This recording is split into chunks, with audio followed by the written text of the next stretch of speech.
Om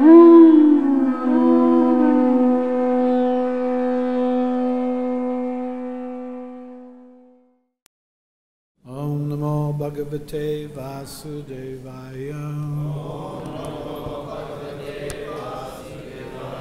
Om Namo Bhagavate Vasudevaya. Om Namo Bhagavate Vasudevaya.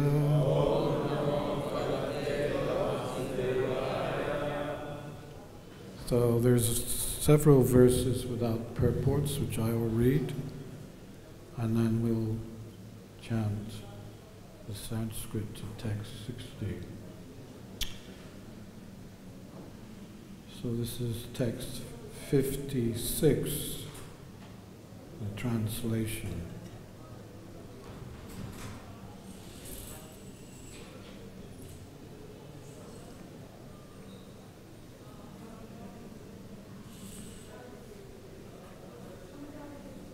One should distribute Vishnu Prasad to everyone, including the poor man, the blind man, the non-devotee, and the non-Brahmana. Knowing that Lord Vishnu is very pleased when everyone is sumptuously fed with Vishnu Prasad. The performer of yajna should then take prasad with his friends and relatives. Text 57. Every day from the Pratipat to Trayodasi, one should continue the ceremony to the accompaniment of dancing, singing, and beating of a drum, the chanting of prayers and all auspicious mantras, and recitation of Srimad Bhagavatam. In this way, one should worship the Supreme Personality of Godhead. Text 58. This is the religious, ritualistic ceremony known as Payovrata, by which one may worship the Supreme Personality of Godhead.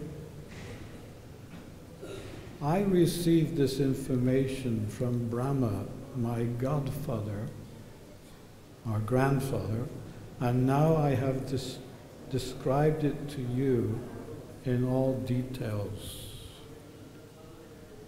Text 59.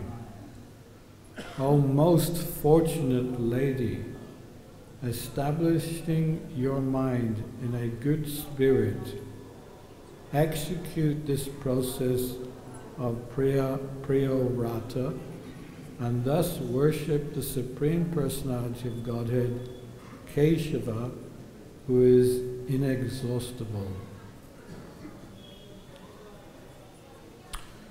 And text 60, please repeat. Aham vai sarva yagnakya sarva vratam iti smritam tapasaramidam padre danam chishvaram tarpanam Ayam, this, vai, indeed, sarvayagya, all kinds of religious,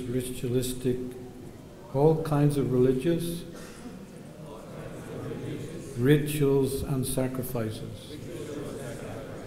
Akya, called, sarva vratam, all religious ceremonies.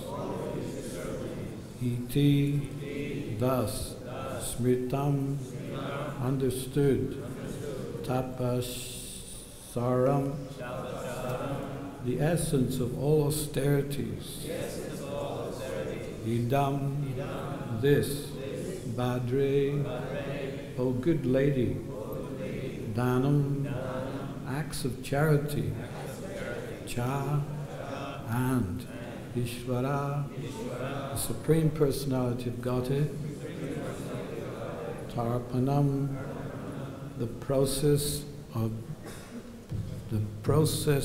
pleasing. Translation.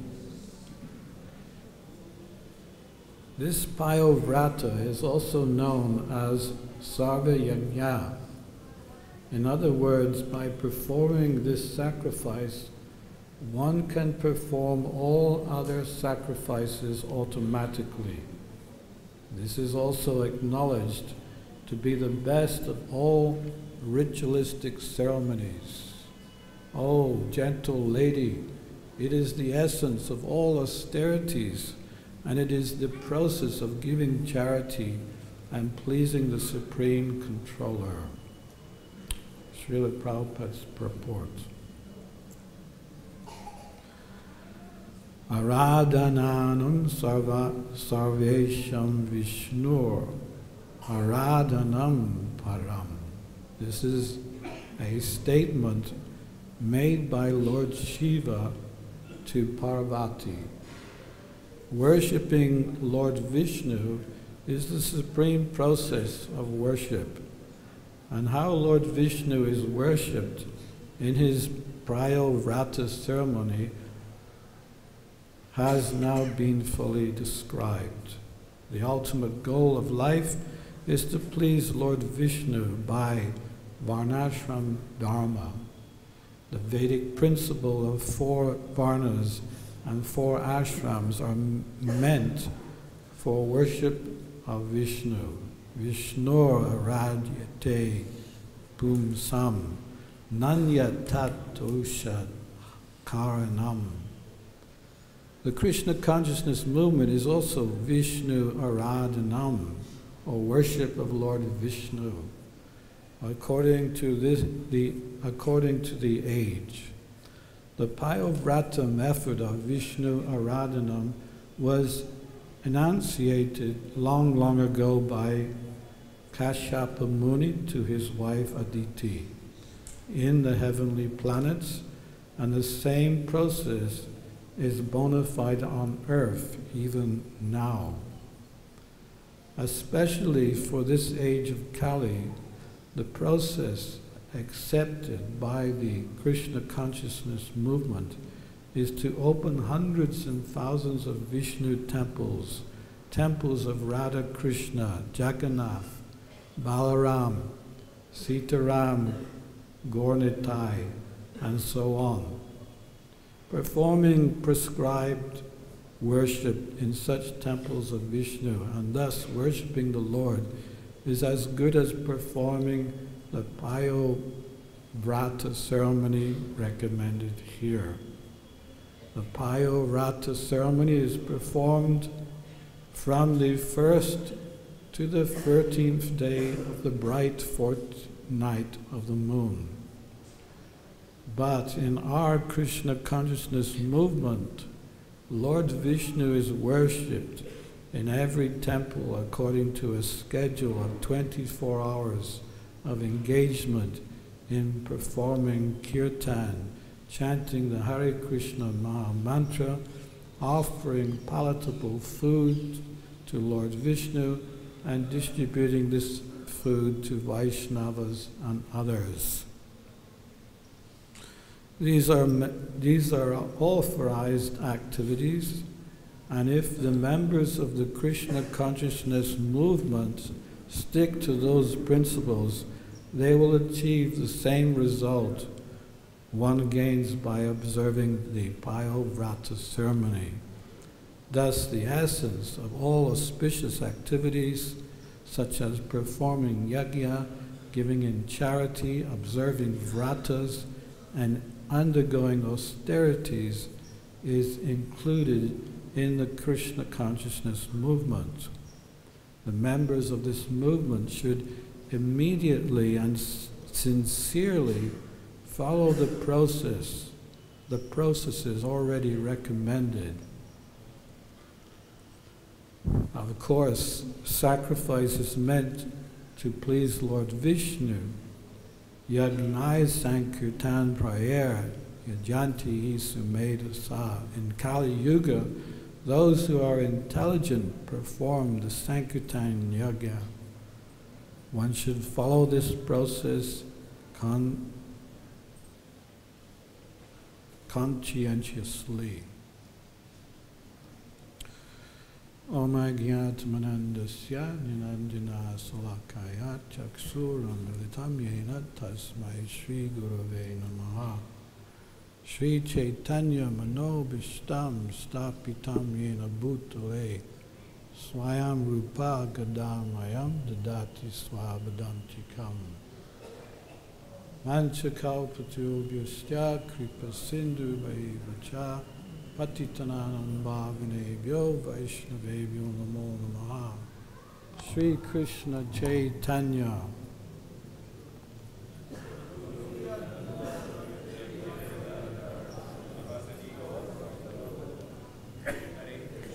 Hare Krishna, Krishna Krishna.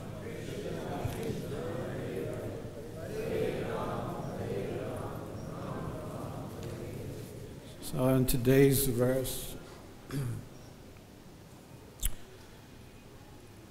we are informed of the importance giving in charity, performing austerities, different ceremonies, and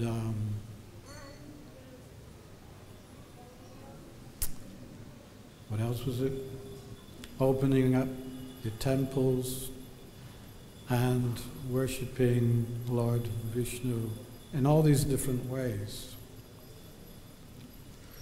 And it's mentioned specifically here, the Ratul ceremony, which was performed many hundreds of years ago and specifically mentioned here in the heavenly planets. And that Prabhupada mentions that this same process for purification is also, it also exists today. Well, there is no difference between the teachings that were taught hundreds and thousands of years ago to the teachings which are being presented to us today. Just like the Bhagavad-Gita, was first spoken by Lord Krishna to the sun god. That was 120 million years ago. So who can actually hold up a book and say the contents of this book is 120 million years old? No one except the devotees of Krishna. And the process has been given by Lord Krishna in the Bhagavad-Gita, the same process which is mentioned here, that one must worship Vishnu. If we don't worship Vishnu, then there is so much bondage within this world. So Srila Prabhupada is mentioning in the purport that the process, although the same, is also a little different. And the difference is, well, there's some differences at least that are mentioned in the purport. The vrata that is mentioned is something which is performed once in a year. The Sankirtan movement is something which Prabhupada points out is something which is a process which continues throughout the year every single day, and in fact, he says 24 hours a day. I could never actually understand what Prabhupada meant in those early days when he would give class. And I mentioned this point that we are serving Krishna 24 hours a day, or you must serve Krishna 24 hours a day. And of course later on I understood what that actually meant, serving Krishna 24 hours a day. And what it meant was that, Prabhupada meant was that we should serve Krishna throughout the day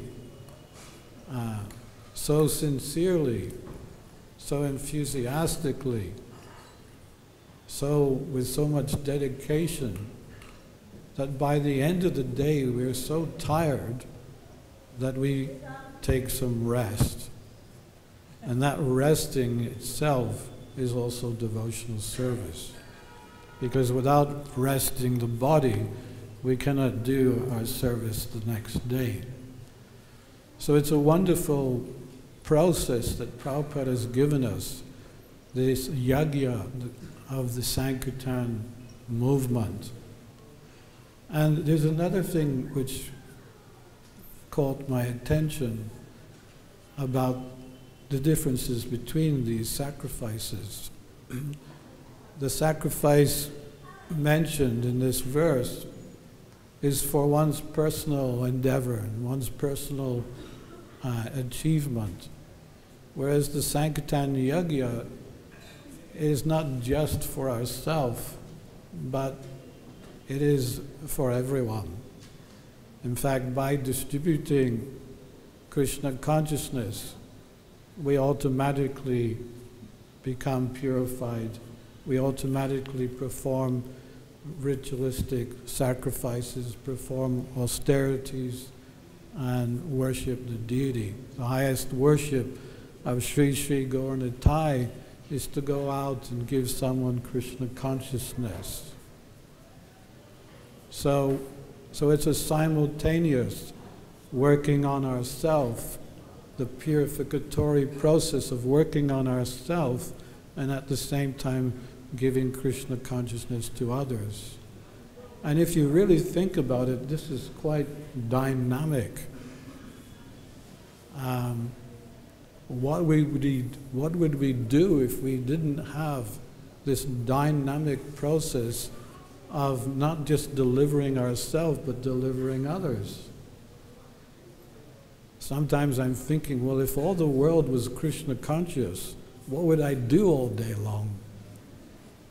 I certainly couldn't sit and read any books and chant Hare Krishna. That's not in my capacity.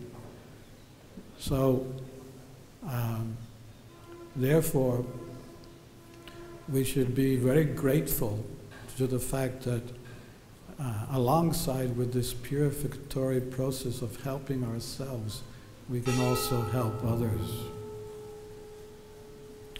And why do we need to help others? Well, I don't think I need to go into so much detail. The world is in such a mess. It's so crazy. Kali Yuga is almost like accelerating every day. And the situation gets worse and worse and worse. Our leaders, so-called leaders, become more and more confused and out of control.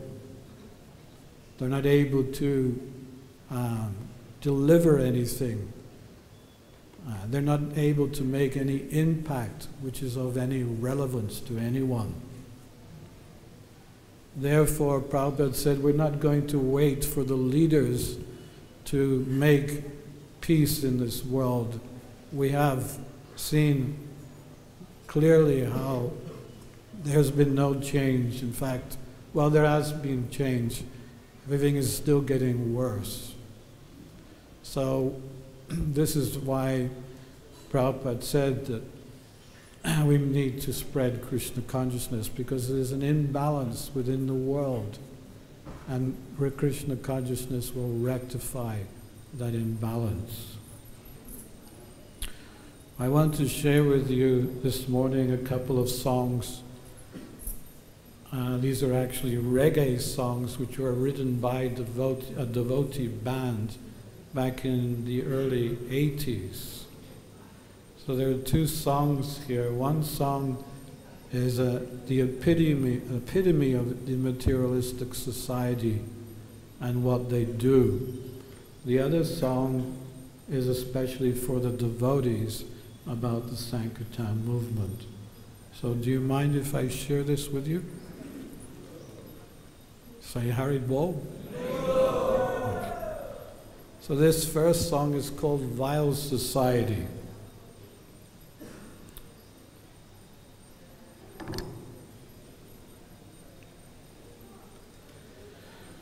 They're trying to hang their hat where their hand can't reach.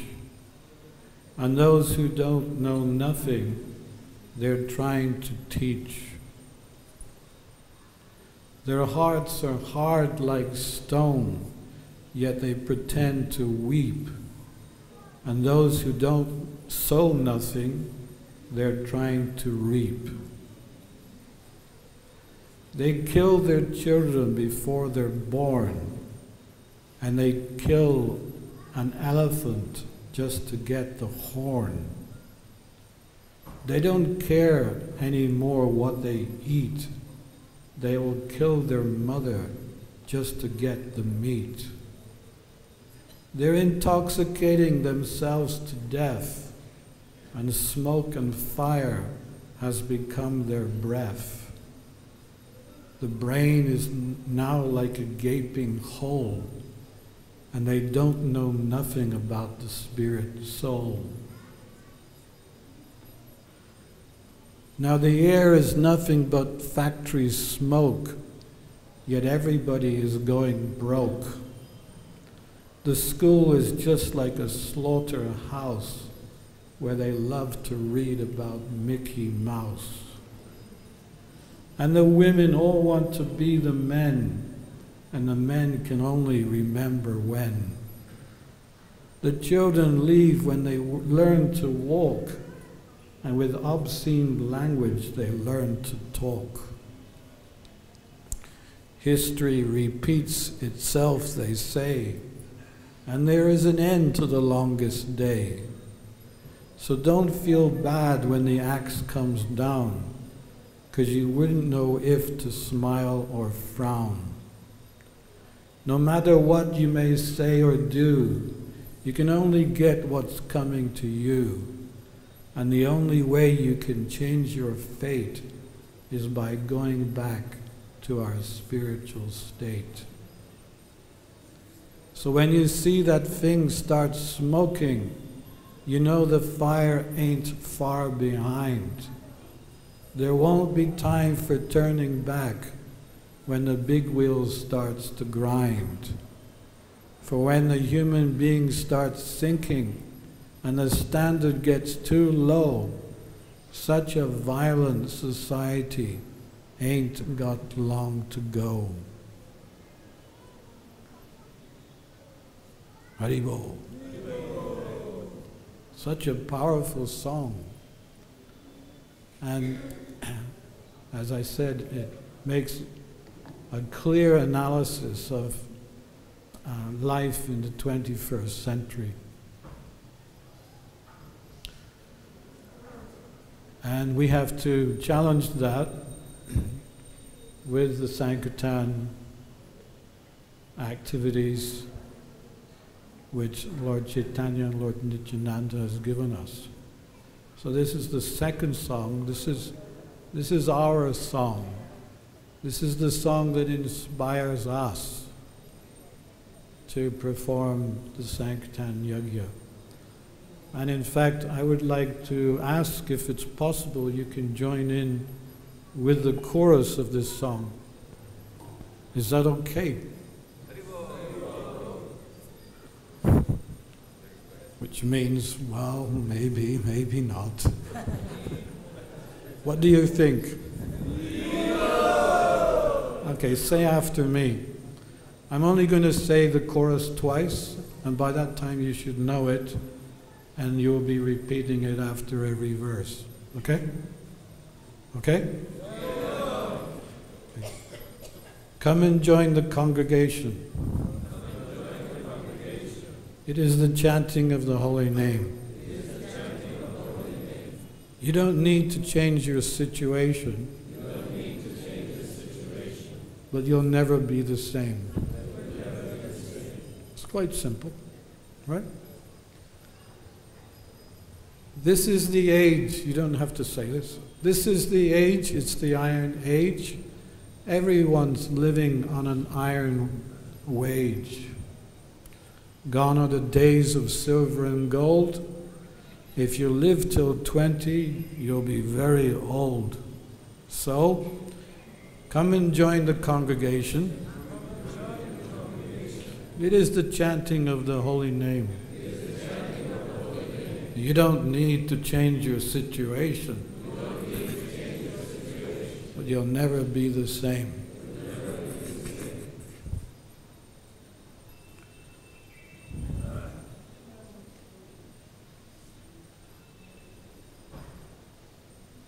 Now listen to what the good book said. Just try and make it out while you're still ahead.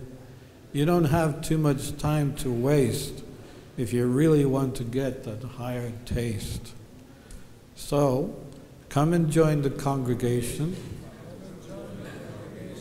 It is the chanting of the holy name.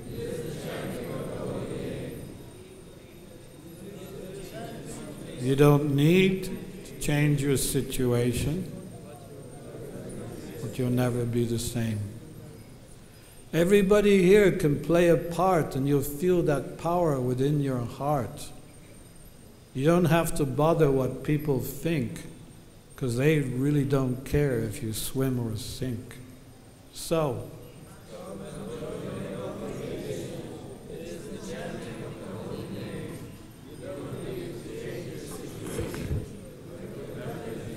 perfect. You've got everything to gain and nothing to lose, so I really don't see how you can refuse. There's nothing to pay, it doesn't cost you a cent, and you wouldn't even see which way your trouble went. So,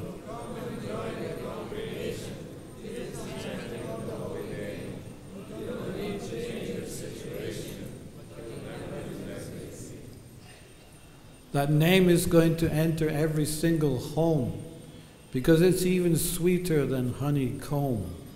It's got more power than an atom bomb, because Goloka is the place where it's coming from.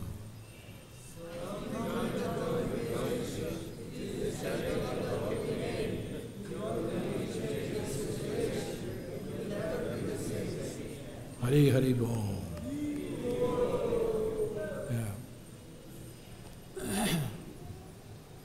So we have joined the congregation. However,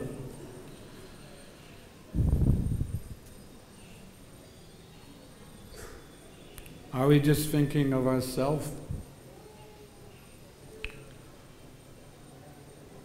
Prabhupada's mood was a revolutionary mood. He would say things like, if you're not preaching, you're not bothering anyone. Preaching means to bother someone. And if you're not preaching, that means you're sleeping. These are kind of quotes from those days. They were very, very pushy quotes that shook us. And after Prasadam, we were out the door.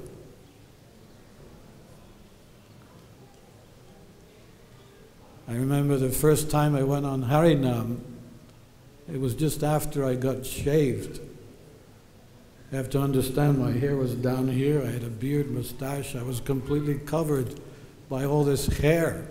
Suddenly I'm naked, and I'm on the street, Oxford Street in London, chanting Hare Krishna with the devotees. And at one point the Harinam stopped so that people could form a circle around us. And I immediately was thinking, everyone's looking at me. I was so self-conscious. And I was looking at the watch, what time are we going back to the temple? It was so, it was just like being completely exposed to the massive false ego within the head. And you could literally see the false ego rising above the head and entering into the ether with, feeling so embarrassed. The second time was a little better. The third time, no problem. The fourth time, Haribo. So that's what the power of the holy name can do. Just within days, you transform from someone in the mode of ignorance and passion to rising to goodness. It is so powerful. So, somehow we've got to capture that mood. If it's already there within you, that's great. But from what I've noticed is that in many, that mood is not there. Like in London today, if every single devotee went on Harinam, even just once a month, it would make a major impact to that city. The foundation will start rocking. But the fact is, not everyone who's a devotee in London or in England is going on Harinam every day. For whatever reason.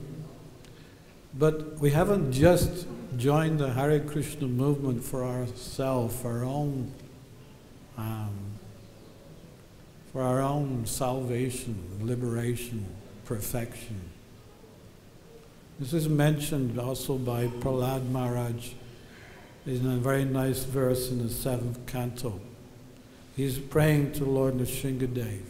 My dear Lord Nrsingadev, I see that there are many saintly persons indeed, but they are not interested only in they are only interested in their own deliverance, not caring for the big cities and towns. They go to the Himalayas or the forest to meditate with vows of silence. They are not interested in delivering others. As for me, however, I do not wish to be liberated alone, leaving aside all these poor fools and rascals.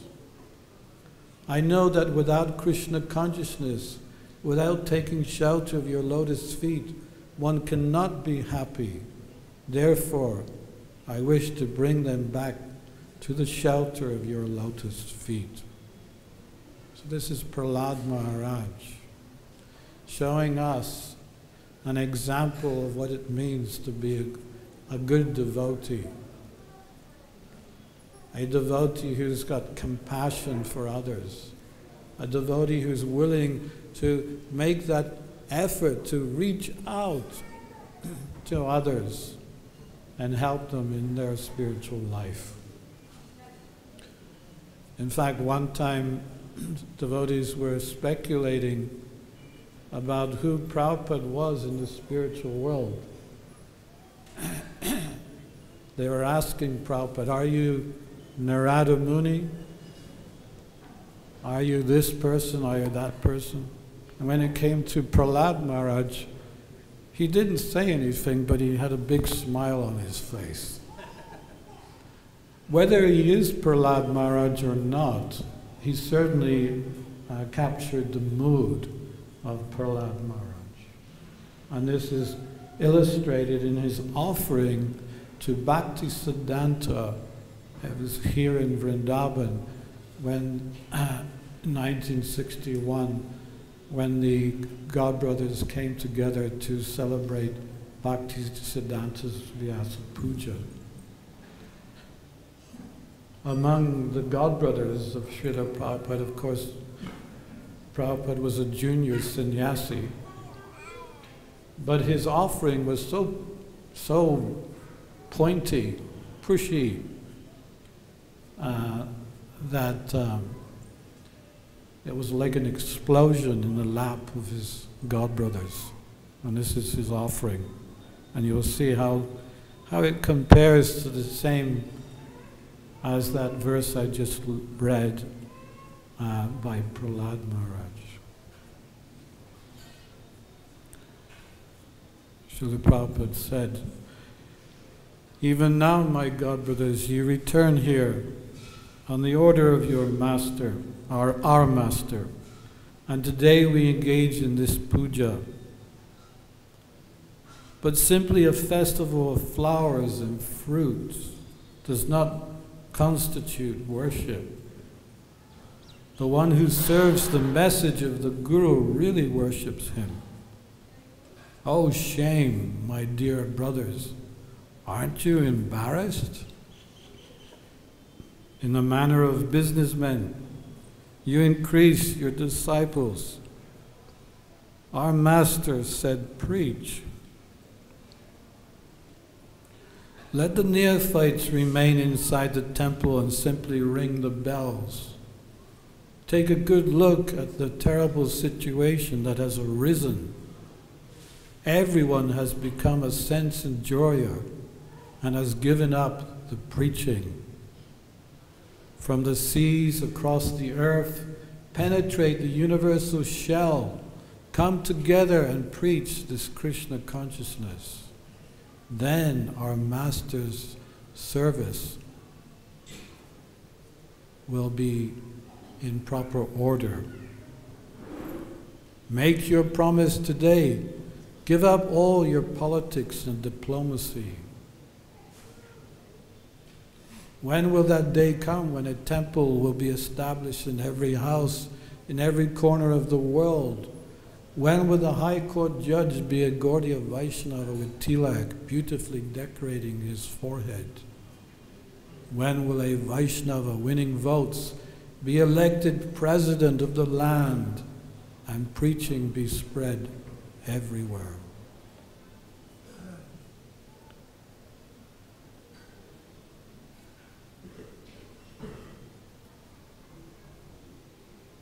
So this was Prabhupada's mood. If there's no preaching, there's no life. One time, here in Vrindavan, actually in the early days, at that time we only had the foundation of Krishna Balaram temple. Only the foundation was laid. And we were living in Fogal Ashram and just doing whatever service we could here. And at that time, a devotee was presented to Srila Prabhupada as being the first devotee who had memorized the Bhagavad-Gita. And so naturally, they wanted to produce him to Srila Prabhupada. Prabhupada, this is such and such devotee. He is the first of your disciples who has memorized the Bhagavad-Gita. I wasn't personally there, but I heard that Prabhupada didn't even look at him. But instead he said, well, make sure that he engages in some service while here in Vrindavan.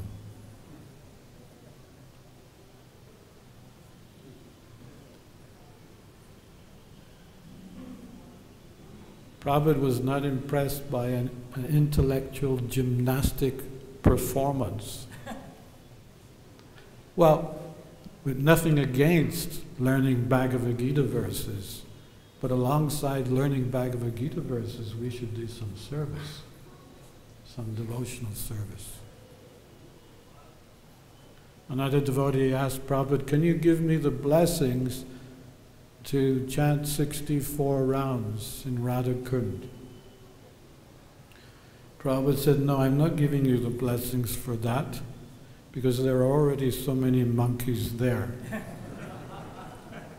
And another devotee again asked Prabhupada, well, he didn't ask him, he informed Prabhupada, Prabhupada, today I chanted 64 rounds. And Prabhupada's reply, then what did you do? Then what did you do? So this is a clear, very clear indication that all this me, and my deliverance is actually not what Prabhupada wanted. It's similar to the non-devotees who are so much engaged in their body. Body. It's their mantra. Body, my body, body.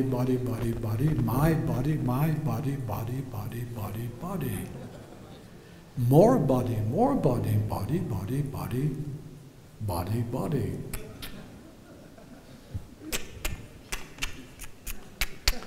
It's like, what? Maya is so clever that she's got everyone involved in their body. And more body, body.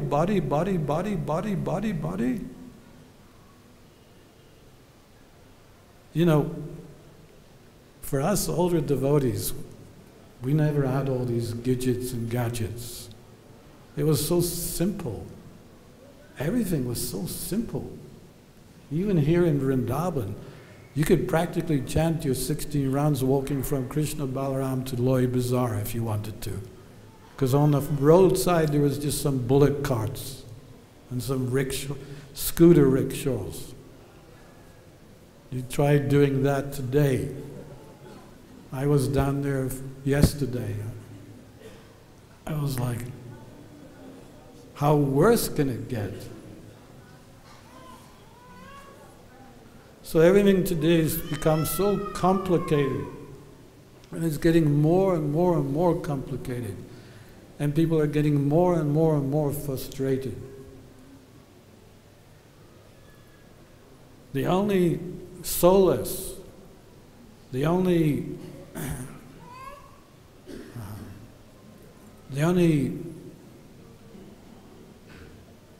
means by which a tide can turn now is the Sankirtan movement. There is no other process that's going to work. Even we wonder, how is it going to work? How is it going to change? How is the impact of the Sankirtan movement going to change the face of the world? So much that, as Prabhupada would say, it will go down in the history books that in its darkest hour, this Krishna consciousness will save the world. It's inconceivable. Well, everything Krishna does is inconceivable. We saw how Prabhupada did the inconceivable. He is our living example. He said there's nothing that's impossible. That was one of his favorite quotes. Impossible is a word only in a fool's dictionary. He said, my Guru Maharaj, he said he had a chopping technique. He would smash the caste Brahmins and the Mayavadis. He said, my technique is that there's nothing impossible. There's nothing impossible. I will accomplish the impossible by the mercy of Guru and Krishna. And that's what he did. It was inconceivable what he did. And it's inconceivable what he's still doing. So we can understand that this prediction that Lord Chaitanya's Sankirtan movement will spread throughout the world and will inundate the world and will transform the world and will make everyone happy and peaceful. It's going to happen anyway, whether we have something to do with it or not. But let us get the benefit for it. It's like the temple in Mayapur. It's going to be built anyway, whether we help or we don't. It's already predicted that it's already there because of the prediction. But do we want to get the credit? This is the question we're asking here this morning. There's a nice story which illustrates the difference between someone who is active and someone who's a bystander, just on the side watching. And there was a poet-writer. Every day he wrote about worldly events. But before going to his studio, he would take a walk along the seafront. One morning as he came onto the beach, he saw in the distance someone who was dancing. He was intrigued. Oh, who is this person dancing the day away? Let me go and see. But as he came closer, he noticed this person wasn't dancing. He was picking something up and throwing out into the ocean. He called out, "What are you doing?" The man stopped and turned and said, "What do you think I'm doing? I'm picking up starfish." "What does it look like?" "I'm picking up starfish and throwing out into the ocean." So the man, the poet-writer, asked, "Well, why are you doing it?" He said, "Because the sun is rising and the tide is going out, and if I don't pick these starfish up and throw out into the ocean, they will die." And the poet-writer said, "But this beach goes for miles and there is hundreds and thousands of starfish. How can you make a difference?" And he picked up one starfish and he threw it beyond the waves. And he said, it made a difference for that one. The poet-writer usually he had a lot to say, but this surprised him. And he went back to his studio to try to write. All day he tried to write something, but he was constantly reminded of this person that he had met in the morning on the beach. By the end of the day, he made a conclusion. What was that conclusion? This person I met this morning, he's different than others. Most people in the world, they let the world go on. They're spectators. They just watch the world get worse. It's just like someone who's in an auditorium, sitting down waiting for a performance. They're spectators. But it's the performers on the stage that make the difference for the evening. This is the example of the Sankirtan movement. We're not spectators anymore. We've finished waiting for some change to be made to this world. It is obvious there will be no change. Therefore, we're not going to be spectators anymore. We want to make a difference. by helping, assisting Sri Sri Gaur Nitai in the Sankirtan movement. This is our offering to Srila Prabhupada. This is our real offering, not these flowers and bells. Flowers and bells are okay, but what's better than flowers and bells is to get up and go out, extend yourself to others, help others become Krishna conscious.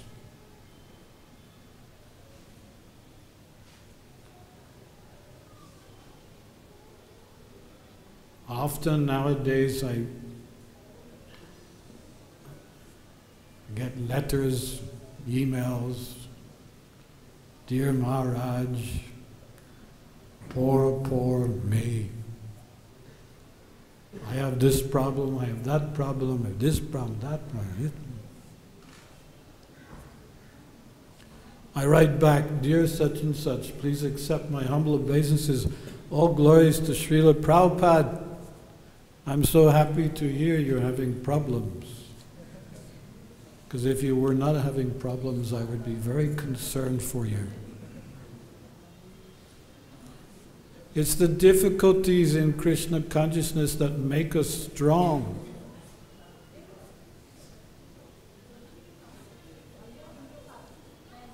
Prabhupada said we should voluntarily accept some austerity, some inconvenience for the Lord. Then we will be happy. There was a butterfly trying to get out of its cocoon. A caterpillar turning into a butterfly. It's got to get out of a cocoon. One man was watching this butterfly pushing. And at one point the butterfly stopped pushing. So he was thinking, "Oh, he cannot get out. Let me help him." He got a pair of scissors and he cut the cocoon and waited for the butterfly to fly away. But the butterfly did not fly away. Instead, it just dropped onto the ground and remained an invalid for the rest of its life. The man was thinking he was doing some good service, but it was a disservice because the butterfly, that pushing within the cocoon was nature's arrangement that by the pushing certain liquids would enter into its wings to make the wings strong, and by the time it got out they would be strong enough for it to fly. There's supposed to be inconveniences in our life as a devotee. As they say, we should blissfully suffer. Well, wait a minute, that's a contradiction. You're either blissful or you suffer. But no, Krishna consciousness is transcendental. You can suffer and be blissful at the same time.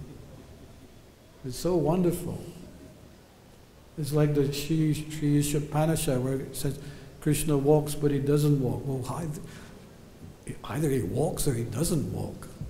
No, Krishna walks but he doesn't walk. These are inconceivable experiences that we all have when we really go deep and dive right into the holy name and all the other services that we're doing.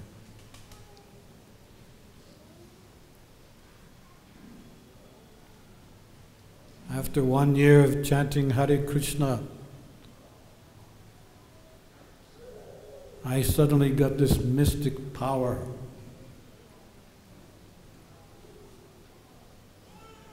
You want to know what the mystic power was?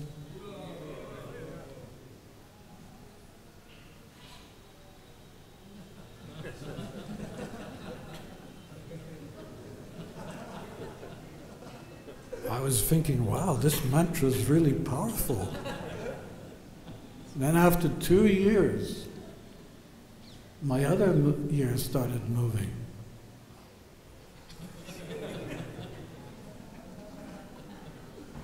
And then after a little longer time, both ears started dancing. And I was thinking, wow. But I cannot keep this for myself. That's what the yogis do. They get mystic powers. Bhakti-Siddhanta gave the example of a yogi who had mystic power of elongating his arm. And one day he elongated it across the Ganges to a fire that was lit. He wanted to light his chillum, so he elongated his arm to light his chillum. And Bhakti-Siddhanta made this. He said, if you churn yogurt, you get butter. If you churn whitewash is like the undercoat when you paint a room. If you churn whitewash, you don't get anything. So he gave this example. If you use your mystic powers for yourself, you don't gain any benefit. But if you use it in Krishna's service, wow, that's something. So I was thinking, how can I use this in Krishna's service? I came up with a really good idea. You want to know it? Well, I work with children a lot, you know. And Prabhupada said that when you're presenting Krishna consciousness to children, you need to do it in a fun way. Because they're children, they want to have fun alongside with practicing Krishna consciousness. So he also said you should show them some magic. So what I usually do is I show a little bit of magic, and then I say, okay, now we're going to have a little kirtan. And during this kirtan, I want you to watch my ears, because my ears are very sensitive, and when they hear children singing, they start dancing. So they're intrigued, and they start singing along with me, and they're watching my ears. But my ears are not moving. So then they chant louder, and they're still not moving. And then they go louder and louder, and at some point, when I feel satisfied with the enthusiasm they're having with the chanting, then I start moving my ears. So this is an example of how everything should be used. First of all, what the benefits you get by performing these activities. The fact that we got the gift in the first place, that's wonderful in itself. We're so grateful to Srila Prabhupada that he's given us this wonderful gift of Krishna consciousness and all these activities. And then after practicing, we get all this spiritual strength and power that is inconceivable. And then using that strength and that power back in the service of Krishna to make a difference to the world, to make a difference for ourselves and make a difference to the world. This is the revolution, the revolutionary situation we're in. Be part of that revolution. Don't be in a comfortable position. Always be somewhere where, sometimes devotees ask, so what's your secret? You've been a devotee for 46 years, what's your secret? And when I think about it, there's two things that come to mind. One, I've always preached. Even as a grihastha, I remember at one point I said to my former wife, we're going to stop preaching for 1 year and see what the difference is. We lasted 2 weeks. It was so boring. So boring. I was doing all the things that you're supposed to do, but I was not preaching. And I found it so boring. So we got back into the preaching. So I've always preached. And number two, do you want to know number two? not telling you. Number two, I've always preached in difficult situations. They sent me to Scandinavia right in those early days, distributing books in Sweden. Didn't even know the language, 20 below zero. Some days I was on the street thinking, are you crazy? But I kept on anyway. 15 years I was in Sweden, 7 years in Finland. If you can make a devotee in Finland, you can make a devotee anywhere.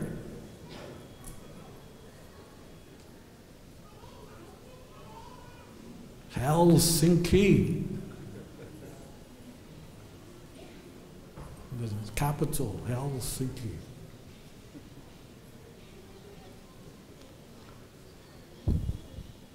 Nowadays, everywhere is difficult, so you don't have to go anywhere. Stay where you are. Even in Vrindavan, it's become very difficult. But the preaching is going full swing.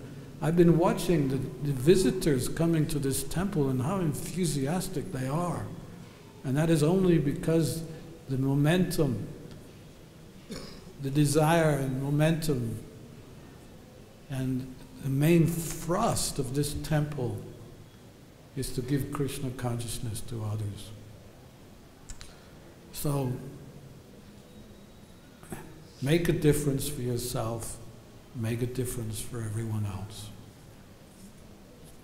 Now you have joined the congregation of the holy name, distributed profusely. Prabhupada said you have to rack your brain and think how to spread this movement. In the early days we only had we had books, we had prasad, limited resources. We didn't even have so many books. But nowadays, the resource is unlimited. It's unlimited ways we can spread Krishna consciousness. So let's get out there and do it. And if you want to make an impact, this world is very popular today. I got to make an impact. I want to make an impact. If you really want to make an impact, go out and preach. Give Krishna consciousness to all those fallen souls who are bound up in the meshes of material energy. Hare Krishna. Srila Prabhupada ki